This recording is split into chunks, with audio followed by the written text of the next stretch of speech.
విపత్తుల సమయంలో ఎటువంటి ప్రాణ ఆస్తి నష్టం వాటిల్లకుండా కేంద్ర రాష్ట్ర స్థాయిలో తీసుకున్న నిర్ణయాలపై జిల్లా స్థాయిలో అమలు చేస్తున్న విధానపరమైన అంశాలపై మరింతగా చర్చించే ప్రయత్నంలో భాగంగా జిల్లాలో పర్యటన నిర్వహిస్తున్నట్లు జాతీయ విపత్తుల నిర్వహణ సంస్థ సంయుక్త సలహాదారు నావెల్ ప్రకాష్ పేర్కొన్నారు.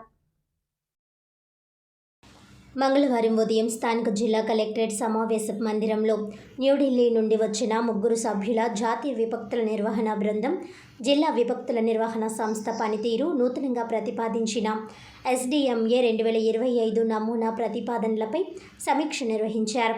ఈ సందర్భంగా నావెల్ ప్రకాష్ మాట్లాడుతూ జిల్లా స్థాయిలో విపత్తుల నిర్వహణ వ్యవస్థ యొక్క కార్యకలాపాలపై చర్చించేందుకు గతంలో వాటిని సమర్థవంతంగా చేపట్టడంలో ఎదుర్కొన్న లోపాలను సమీక్షించి భవిష్యత్తులో వాటిని పునరావృతం కాకుండా చేపట్టేందుకు తీసుకోవాల్సిన కార్యాచరణ ప్రణాళికపై చర్చించేందుకు సమావేశం నిర్వహించామని అన్నారు. ఈ సమావేశంలో గౌరవ ప్రజాప్రతినిధులు, జిల్లా పరిషత్ చైర్మన్ హాజరు కావడం హర్షణీయమని అన్నారు. ఇందుకు వారిని ప్రత్యేకంగా అభినందిస్తున్నట్లు ఆయన పేర్కొన్నారు. 2005లో రూపొందించిన మార్గదర్శకాల్లో కొన్ని మార్పులు సూచిస్తూ చేసి 2025 నమూనా ప్రతిపాదనలు సిద్ధం చేసి వాటిని క్షేత్రస్థాయిలో చర్చించడం ముఖ్య ఉద్దేశ్యమని అన్నారు. దేశ ప్రధాని విపత్తుల సమయంలో ఎటువంటి ప్రాణ ఆస్తి నష్టం ఉండకుండా ఆయా ప్రాంతాల్లో పరిస్థితులను ఆకలింపు చేయడం, ఆ మేరకు కార్యాచరణ ప్రణాళిక రూపొందించాలని ఆదేశించడం జరిగిందని పేర్కొన్నారు.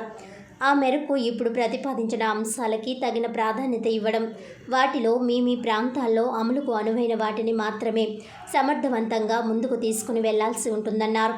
15వ ఆర్థిక సంఘం నిధులు, అదే సమయంలో పారిశ్రామిక రంగంలో ఆదాయాలలో 2000 కోట్ల లాభాల్లో 2%, 500 కోట్ల లాభాల్లో 5% మేర CSR ఫండ్ ఏర్పాటు చేయాల్సి ఉంటుందన్నారు. ఇందుకు ఆయా సంస్థలకు తగిన సమాచారం ఇవ్వాలని, వారిని భాగస్వామ్యం చేయాలని సూచించారు. కేంద్ర రాష్ట్ర ప్రకృతి విపత్తుల నిర్వహణ సంస్థ పనితీరు ప్రతిపాదనలు ఫలవంతం అయ్యే క్రమంలో జిల్లా స్థాయిలో అమలు చేయడం ప్రధాన భూమిక పోషిస్తుందని ఆయన వెల్లడించారు.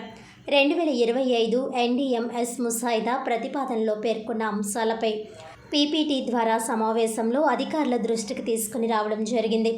ముఖ్యంగా విపత్తుల నిర్వహణ విషయంలో ప్రజలను స్వచ్ఛందంగా భాగస్వామ్యం చేయాలని, అందుకోసం అవగాహన కల్పించాలని కోరారు. ప్రతి ఒక్కరూ సామాజిక బాధ్యత క్రింద విపత్తుల సమాచారం కోసం సచేత్ యాప్ డౌన్లోడ్ చేసుకోవాలని, అందులో వచ్చే హెచ్చరికల నేపథ్యంలో అప్రమత్తంగా ఉండాలని కోరారు. జిల్లా పరిధిలో 15 లక్షల మంది మొబైల్ కనెక్టివిటీ ఉండగా కేవలం 526 మంది మాత్రమే సచేత్ యాప్ డౌన్లోడ్ చేయడం జరిగిందని తెలిపారు. యాప్ డౌన్లోడ్ చేసుకునే విధానంలో విస్తృత స్థాయిలో ప్రచారం కల్పించవలసిందిగా కోరారు.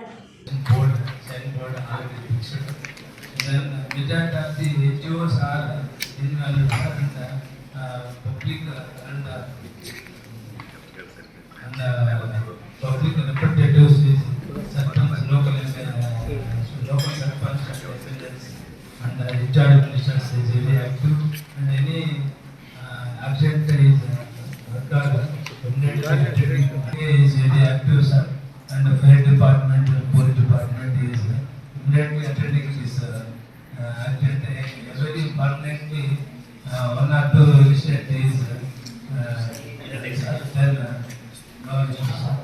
this department is as per guidelines, district disaster management guidelines 2025 and SDMA guidelines is followed and every quarterly the district administration is conducting the along with the committee members meeting and given to the instructions and already done. 4th month is mock drill conducted, sir. And this district is very active. No issue, sir. I am following NSFDC and SDMA guidelines. ఎందుకంటే పూర్వం కన్నా ఇప్పుడు technology develop అయింది. మనకి information కూడా within సెకండ్స్లో వచ్చేస్తుంది. ఎక్కడ వస్తుంది, సైక్లోన్స్ అవ్వచ్చు, ఫ్లడ్స్ అవ్వచ్చు, ఏదైనా కానీ పూర్వంలో టైం పడుతుంది. కాబట్టి మనందరం కూడా అవేర్నెస్ తోటి ఉంటున్నాం. అన్ని డిపార్ట్మెంట్లు కూడా ఎవరు ఏ డిపార్ట్మెంట్ చేయవలసిన పని ఆ డిపార్ట్మెంట్ చేసుకుంటారు. కానీ ఇరిగేషన్ డిపార్ట్మెంట్ వచ్చేటప్పటికి ఫ్లడ్స్ వచ్చి వెళ్ళిపోయిన తర్వాత ఎంతో వాల్యుబుల్ ల్యాండ్స్, పంట భూములు ఇవన్నీ కూడా ఎరోడ్ అయిపోతుంది, నదీ గర్భంలో కలిసిపోతుంది. వాటిని ఫేస్ చేయడానికి మనం ఈ ప్లాన్లో ముందుగా ఏమన్నా చేయగలమా? ఎందుకంటే ముందు చేసేది మిగతాదంతా వేరు. ఇప్పుడు మీరంతా కూడా ఒక చోట నుంచి స్కూల్లో మారుస్తాం, వర్షం వస్తుంది, సైక్లోన్ వచ్చింది అనుకోండి, ఆ విలేజ్ ఎవాక్యుయేట్ చేసి ఒక స్కూల్లో ఎక్కడికో మారుస్తాం, వాడికి జనరేటర్ పెడతాం, అన్ని పెడతాం, అవన్నీ కూడా మనకి revenue department, parent department, concern departments అన్ని కూడా యాక్షన్ తీసుకుంటాం. బట్ వేరే ఇక్కడ మీరు ఇరిగేషన్ వచ్చేటప్పటికి ఈ యాక్షన్ ప్లాన్ దాన్ని చూస్తాం. వాళ్ళకే వస్తాయి, మెసేజ్లు వస్తాయి, ఫైనాన్స్ వస్తాయి, అంతా చూస్తుంటారు, చేస్తుంటారు. ఈ ఫ్లడ్ బ్యాంక్స్ అన్నీ కూడా టైట్గా ఉన్నాయా లేదా, ఫిట్ కండిషన్ ఉన్నాయా లేదా చూసుకుంటుంటారు. బట్ ఈ లాస్ని ఎవరు కూడా భర్తీ చేయలేనటువంటి లాస్. దీన్ని మనం ఎంతవరకు గవర్నమెంట్ నోటీసులో తీసుకెళ్ళి లాస్ ఆఫ్ ల్యాండ్ అంటే లాస్ అయిపోతుంది కోనసీమ జిల్లాలో ఎస్పెషల్లీ కోనసీమ జిల్లాలో. ఎందుకంటే మన జిల్లాలన్నీ కూడా 2 జిల్లాలు కూడా ఇరువరి మీద ఈ లంక గ్రామాలు వీటి మీద ఆధారపడిన